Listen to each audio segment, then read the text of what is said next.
ஓம் நம சிவாய. வணக்கம். நான் ஜோதிடர் மகேஜி பேசுகிறேன். ராகு கேது பயிற்சி சிம்ம ராசிக்கு பலன்கள் 2025 ஏப்ரல் 26ஆம் தேதி ராகு கேது பயிற்சி நடக்குது. இந்த ராகு கேது பயிற்சி பலன்கள் சிம்ம ராசிக்கு எப்படி இருக்கும் அப்படிங்கிறது இந்த பதிவில் சொல்லியிருக்கேன். இப்போ சிம்ம ராசிக்கு பார்த்தீங்கன்னா, இதுவரையும் ராகு பகவான் உங்கள் ராசிக்கு 8ஆம் இடமான மீன ராசியில் இது நாள் வரையும் ராகு பகவான் இருந்தார். இப்போ ஏப்ரல் 26ஆம் தேதி 2025 அன்னைக்கு ராகு பகவான் பயிற்சியாகி மீனத்திலிருந்து பயிற்சியாகி கும்ப ராசிக்கு வர்றாரு. அது உங்கள் ராசிக்கு 7ஆம் இடம். இதே போல் கேது பகவான் உங்கள் ராசிக்கு 2ஆம் இடமான கன்னி ராசியில் இருக்கார். அவர் ஏப்ரல் 26ஆம் தேதி 2025 அன்னைக்கு பயிற்சியாகி ராகு பகவான் உங்கள் ராசிக்கே வந்துடுவார். இப்போ பலன்கள் எப்படி இருக்குங்கிறத இப்போ பார்க்கலாம். இப்போ பார்த்திங்கன்னா, உங்கள் ராசிக்கு இதுவரையும் 8ஆம் இடத்துல ராகு பகவான் இருந்தார். 8ஆம் இடத்துல இருக்கிறது சிம்ம ராசியை பொறுத்தவரையும் பிரச்சனைகள் அதிகமாக கொடுக்கும். என்னென்னா, ஏதாவது வீண் வம்பு சண்டை பிரச்சனை. அதே போல் சில பேருக்கு ஜாதகத்தில் குரு பலம் நல்லா இருந்ததுன்னா, குருவோட தன்மை நல்லா அமைஞ்சிருந்ததுன்னா உங்களுக்கு இந்த பிரச்சனையெல்லாம் நீங்கள் விலகி வந்திருப்பீங்க. பிரச்சனை பெருசாக இருக்காது. ஆனால் குரு பலம் இல்லாதவங்களுக்கு தான் 8ஆம் இடத்துல ராகு இருக்கும்போது பிரச்சனைகள் அதிகமாக கொடுத்துருக்கோம். பிரச்சனைகள் அதிகம், போலீஸ் ஸ்டேஷன் வம்பு வழக்குன்னு போயிருக்கோம். ஆனால் இந்த குரு உங்களுக்கு ஓரளவுக்கு ஃபேவரட்டாக நல்ல நிலைமையில் இருந்தார்னா, இப்போ வாக்குஸ்தானத்தில் குரு இருந்தார்னா சண்டை வந்தால் கூட பெரிய அளவுக்கு சண்டை போட மாட்டாங்க. ஏன்னா குரு அங்கே இருக்கிறதுனால பொறுமையாக பேசிடுவாங்க. அதே மாதிரி குரு லக்னத்தை பார்த்தாலும் அவங்களும் கொஞ்சம் பொறுமையானவங்களாக இருப்பாங்க. மற்றவங்க மதிக்கக்கூடிய தன்மையில் இருப்பாங்க. அதனால் சண்டை போடுறவங்க கூட கொஞ்சம் மரியாதை கொடுத்து தான் சண்டை போடுவான். இல்லைன்னா பிரச்சனைகள் பெருசாக இருக்கும். 8ஆம் இடத்துல இருக்கிறதுனால தொழில் கண்டிப்பாக பாதிச்சிருக்கோம். தொழிலில் நீங்கள் ரொம்ப போராட வேண்டியதாக இருந்திருக்கும். ராகு பகவான் 8ல் இருக்கும்போது தொழில் வந்திருக்கும். ஆனால் அது நிரந்தரமாக மன நிம்மதியை கொடுத்துருக்காது. வியாபாரம்லாம் அப்படியே ஏதோ ஒரு பயத்தை கொடுத்துக்கிட்டே இருந்திருக்கும். கஷ்டமாக இருந்திருக்கும். இப்போ அதாவது தேவையோட செலவுகள் அந்த அதிகரிச்சுக்கிட்டே இருந்திருக்கும். வருமானத்தை விட செலவுகளும் தேவைகளும் அதிகரிச்சுக்கிட்டே இருந்திருக்கும். சில பேருக்கு அடிபடுறது, கீழே விழுகிறது, இல்லை ஏதோ ஒரு இதில் உடம்புல காயம் ஏற்படுறது, உடல் நலம் பாதிக்கிறது, அதனால கொஞ்சம் கஷ்டங்கள் கொடுக்கும். எல்லார்கிட்டையும் கருத்து வேறுபாடு வந்திருக்கும். ஏற்கனவே உங்களுக்கு 8ஆம் இடத்துல ராகு இருக்கில்ல, அதான் பிரச்சனையே. கருத்து வேறுபாடு. நல்லா பழகினவங்கள்ட்டே ஏதாவது ஒரு கருத்து வேறுபாடு வரும். அதனால நண்பர்கள்ட்ட பிரிவு, உறவினர்கள்ட்ட பிரிவு, எல்லாத்தையும் ஏதாவது ஒரு பிடிக்காத ஒரு நிலை இருக்கும். ஏன்னா அது மாதிரி ஏதாவது ஒரு விஷயம் உங்களுக்கு நடந்துக்கிட்டே இருக்கும். உங்களை பாதிக்கிற மாதிரி ஏதாவது யாராவது செஞ்சுக்கிட்டே இருப்பாங்க. அதனால உங்களுக்கு அது ரொம்ப கஷ்டத்தை கொடுத்துருக்கோம். பொதுவாக இந்த 8ஆம் இடத்துல ராகு இருக்கும்போது உங்களுக்கு மன நிம்மதி ரொம்ப குறைவாக தான் இருக்கும். எதையுமே நினச்சதை சாதிக்க முடியாது. அதே சமயத்தில் உங்களுக்கு உங்கள் ஜாதகத்தில் சுயஜாதகம் நல்லா இருந்திருந்தால் இதெல்லாம் சமாளித்து நீங்கள் ஓரளவு நல்ல நிலையிலே இருந்துகிட்ருப்பீங்க. ஆனால் இல்லைன்னா கொஞ்சம் கஷ்டமாக தான் இருந்திருக்கும். இப்போ இதே ராகு பகவான் பார்த்திங்கன்னா பயிற்சியாகி உங்களுக்கு 7ஆம் இடத்துக்கு வராரு. ராகு 7ல் இருக்கிறது ஒரு நல்ல விஷயங்க. ஏன்னா அது வியாபாரஸ்தானம். அந்த 7ஆம் இடங்கிறது கலத்திரஸ்தானம், வியாபாரஸ்தானம். அதே மாதிரி கௌரவம், பட்டம், பதவி, அதே போல் இந்த மீடியேட்டர் தொழிலில் இருக்கவங்களுக்குன்னா மிகப்பெரிய யோகம். ராகு 6ல் இருக்கும்போது பேச்சிலே சாதிச்சிருவாங்க. மிகப்பெரிய யோகம் அது. திடீர்னு பட்டம், பதவி இதெல்லாம் கிடைக்கிற மாதிரி இருக்கும். அதாவது பட்டம், பதவி அப்படிங்கிறது வேலை பார்க்குறவங்களுக்கு ப்ரொமோஷன் கிடைக்கிறது, அரசியலில் இருக்கிறவங்க ஏதாவது ஒரு பதவிக்கு போகிறது, அதே போல் வியாபாரம் தொழிலில் ஒரு வளர்ச்சி கொடுக்கறது, அந்தஸ்து கௌரவம் எல்லாம் கிடைக்கிறது, நல்ல வருமானம் வர்றது. இதே போல் 7ஆம் இடம் கலசரத்தானங்கையில் இந்த சிம்மராசிக்காரங்களுக்கு நீண்ட நாளாக திருமண பிரச்சனை, திருமணத்தில் தடை, திருமண முயற்சி செஞ்சு ஃபெயிலியர் ஆனவங்களுக்கெல்லாம் இந்த நேரத்தில் திருமணம் நடந்துடும். ஏன்னா ராகு பகவான் 7ஆம் இடத்தை தூண்டும் போது திருமணத்தை செஞ்சு வச்சுருவார். திருமணம் எப்படி நடந்துடும், அதுக்கான வாய்ப்புகள் வந்து அதிகம் கிடைச்சிரும். அதே போல் நிறைய பேருக்கு வந்து கணவன் மனைவிக்குள்ள பிரச்சனை இருந்தவங்கெல்லாம் இப்போ ஒன்று சேருவாங்க. கொஞ்சம் நல்ல ஒரு அந்யோன்யமான ஒரு சூழ்நிலை உருவாக்கும். கணவன் மனைவிக்குள்ள நல்ல ஒரு அமைப்பு அமைஞ்சிரும். அதே போல் திருமண இந்த வியாபாரம் சம்மந்தப்பட்ட தொழில் சம்மந்த விஷயங்களில் வந்து ஒரு புதிய நண்பர்களை, அதே போல் வேறு மொழி பேசுகிறவங்க, வேறு நாட்டை சேர்ந்தவங்க, வேறு மதத்தை சேர்ந்தவங்க, இவங்களால உதவிகள் கிடைக்கும். அவங்க வந்து நண்பர்களாக வந்து கூட்டு தொழிலில் சேர்கிற மாதிரி ஒரு அமைப்பு இருக்கும். இந்த 7ஆம் பாவத்தில் ராகு பகவான் வர்றது உங்களுக்கு ஒரு நல்ல ஒரு அமைப்பு. ஏன்னா கேந்திரத்துலேயும் இந்த 7ஆம் பாவங்கிறது ஒரு நல்ல ஒரு செல்வாக்கு கொடுக்கக்கூடிய ஒரு அமைப்பாக இருக்கும்.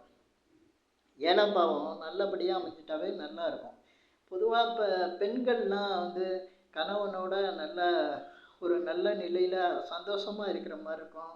அதே மாதிரி திருமணத்துக்கு காத்துட்டு இருக்க பெண்கள், திருமண வரன் அமையாமல் சரியான வரன் கிடைக்காம இருக்கவங்களுக்கு இந்த நேரத்தில் திருமண வரன் நல்லபடியாக அமையும். 7ஆம் இடத்துல ராகு இருக்கையில் கண்டிப்பாக திருமணத்தை நடத்தி வச்சுருவார். அதனால் இந்த பெண்கள் வந்து திருமண விஷயமாக நிறைய வேண்டுதல்கள் பிரார்த்தனைகள்லாம் செஞ்சிட்ருப்பாங்க. அதெல்லாம் இப்போ நிறைவேறக்கூடிய ஒரு நேரமாக இருக்கும். அதே போல் பார்த்திங்கன்னா உங்களுக்கு அந்த 7ஆம் இடத்துல உங்களுக்கு நல்ல ஒரு தொழிலோ வியாபாரமோ வேலையில் ஒரு நல்ல நிலையோ வரும்போது வருமானம் அதிகரிக்கும். வருமானம் கூடுதலாக வரும்.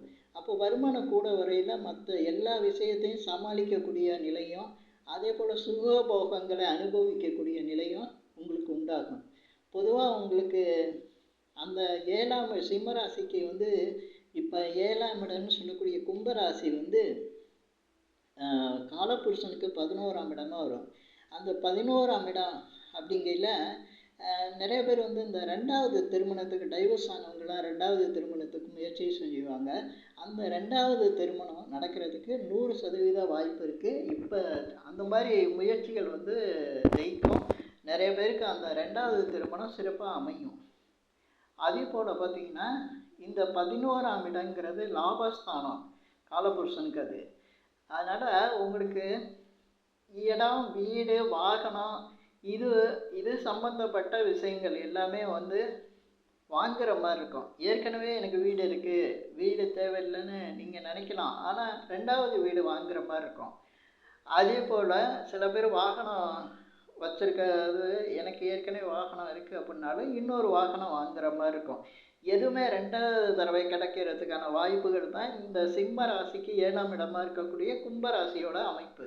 அங்கே ராகு இருக்கையில் எதையுமே உங்களுக்கு 2வது தடவை கிடைக்கிறதுக்கான வாய்ப்புகளை வந்து உருவாக்குவார்.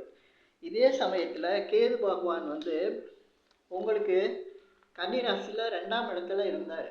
இப்போ பயிற்சியாகி உங்கள் ராசிக்கே வந்துட்டார். பொதுவாக வந்து சிம்ம ராசிக்கு கேது வர்றது நல்ல விஷயம்.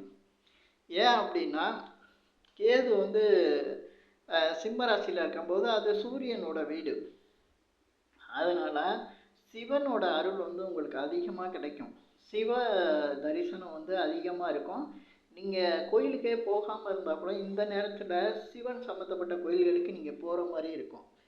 பொதுவாக வந்து சிம்ம ராசியில் எந்த ஒரு கிரகமும் பயிற்சி ஆகும்போது அந்த கிரகத்தினால உங்களுக்கு புகழும் நன்மையும் கிடைக்கும். ஏன்னா காலபுருஷனுக்கு 5ஆம் இடமா இருக்கிறது தான் சிம்ம ராசி. அந்த இடம் வந்து ஒரு புகழை சொல்லக்கூடியது. ஒருத்தர் சிம்ம ராசியில் பிறந்தாலே அவர் வந்து புகழாக இருக்கக்கூடியவர். அதில் எந்த கிரகம் இருக்கோ அந்த கிரகத்தோட காரகத்துவம் அவங்க வீட்டில் அவருக்கு எந்த உறவு முறையில் வருதோ அவர் வந்து ஒரு புகழான ஒரு மனிதராக இருப்பார். பொதுவாக சிம்ம ராசியில் பிறக்கிறாங்கனாவே சந்திரன் அங்கே இருக்கும். அந்த வீட்டில் பார்த்தீங்கன்னா சிம்ம ராசியாக இருக்கிற பையனோ பொண்ணோ அவங்க அம்மா வந்து நல்லா இருப்பாங்க. ஏன்னா சந்திரன்னா அம்மா வந்து அப்பாவோட புகழாக இருப்பாங்க. நல்லா தெரியும், எல்லாருக்கும் தெரியும். அதே போல் அங்கே செவ்வாய் இருந்ததுன்னா சகோதரன் புகழாக இருப்பார். இப்படி ஒவ்வொரு கிரகமும் சிம்ம ராசிக்கு வரும்போது ஒரு புகழ், அந்தஸ்து இதெல்லாம் கிடைக்கும். இப்போ கேது வராருன்னா அந்த ராசிக்கு வராருன்னா அந்த ராசிங்கிறது அந்த ஜாதகரை சொல்லும்.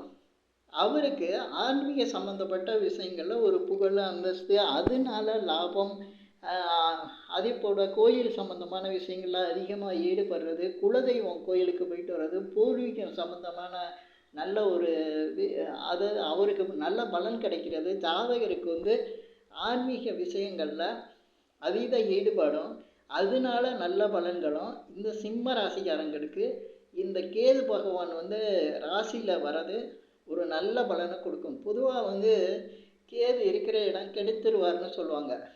ஏன் கெடுத்துருவார்னு சொல்லுவாங்கன்னா, இவங்களுடைய அதீத ஆசைனால பேராசையை தான் கெடுப்பார். அவருக்கு அடிப்படை விஷயங்களை எப்போவுமே கெடுக்கவே மாட்டார்.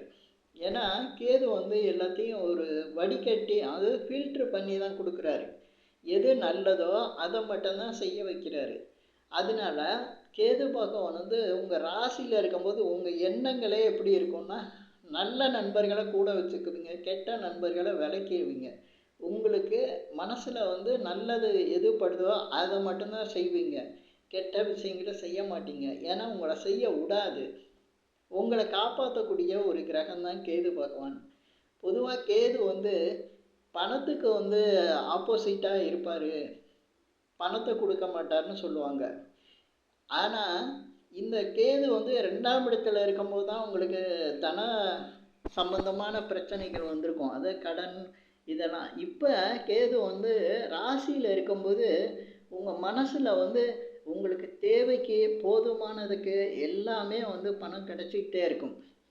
ஏன்னா கேது வந்து ஐஸ்வர்யத்தையும் கொடுக்கக்கூடிய நிலையில் தான் இருப்பார். 5ஆம் இடங்கிறது ஒரு அதிர்ஷ்டத்தையும் சொல்லக்கூடிய நேரம். அதனால் உங்களுக்கு கிடைக்க வேண்டிய அதிர்ஷ்டத்தையும் இந்த நேரத்தில் உருவாக்கக்கூடிய தன்மையை கேது பகவான் சிம்ம ராசியில் வரும்போது, உங்கள் ராசியில் இருக்கும்போது கொடுப்பாரு. இப்போ இந்த பதிவில் நான் சொல்லியிருக்கிற விஷயங்கள்லாம் உங்களுக்கு பிடிச்சிருந்தா ஷேர் பண்ணுங்கள், லைக் பண்ணுங்கள். அதே போல் இந்த சேனலுக்கு சப்ஸ்கிரைப் பண்ணுங்கள். என்கிட்ட ஜாதகம் பார்க்குறவங்க மட்டும் கீழே இருக்க என் நம்பருக்கு கால் பண்ணுங்கள். நன்றி, வணக்கம்.